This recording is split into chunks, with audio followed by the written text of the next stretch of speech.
Kalau terkait pengaruh dari terkait pengaruh dalam arti Pak Prabowo untuk membentuk kabinetnya atau menjalankan kegiatan-kegiatannya, ini kan Indonesia ini adalah sebuah negara yang tentunya pemikiran ini dibutuhkan dari banyak pihak. Kalau terkait dengan pembantu-pembantu presiden, siapa yang mendukung kemarin, siapa aja yang terlibat di sini, itu saya pikir bagian dari deal-deal politik ya, dari partai-partai pendukung dan mungkin pihak-pihak yang membantu pada saat pemilihan dilibatkan oleh Pak Prabowo di dalam pemerintahannya, itu sangat wajar.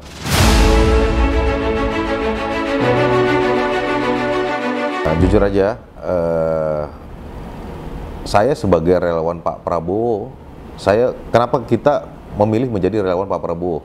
Karena Indonesia, negara sebesar ini, dari banyak dan berbagai pulau, dengan berbagai suku, berbagai agama, ya kan, harus sosok tentara yang memimpin Republik Indonesia. Ini menurut saya.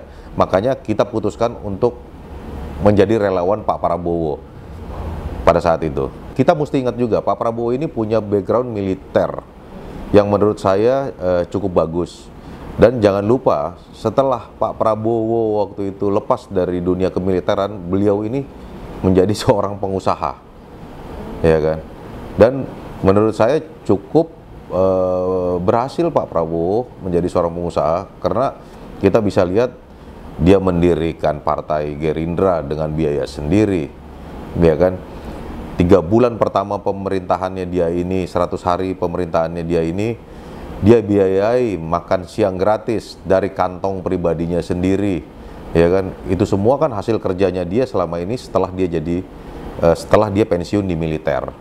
Jadi menurut saya cukup berhasil ya dia jadi pengusaha, dan kombinasi militer dan pengusaha di diri Pak Prabowo ini ya ini sosok yang pantas untuk jadi sosok yang pas buat jadi presiden di Republik Indonesia. Jadi dia punya background tentara buat ketegasan, buat keamanan. Kita merasa sebagai masyarakat kita tentunya ingin kenyamanan tinggal di Republik ini tanpa rasa khawatir, ya kan. Terus buat pelaku usaha juga tentunya pengen ekonomi ini berjalan bagus, dan Pak Prabowo saya pikir sosok yang pas di sini.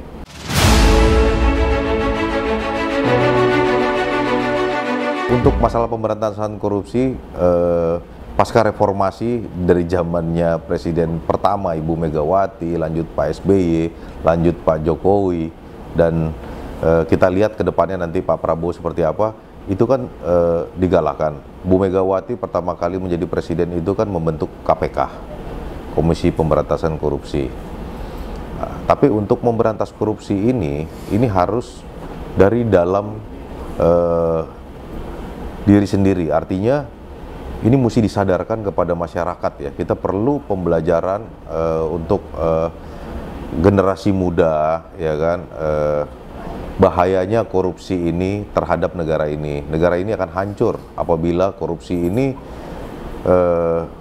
terus berkembang di Republik ini. Dan saya berharap para penegak hukum di era Pak Prabowo akan bekerja maksimal untuk pemberantasan korupsi. Edukasi lebih masif ke masyarakat, di sekolah, ya kan, sama kesadaran kita sebagai pelaku usaha sendiri.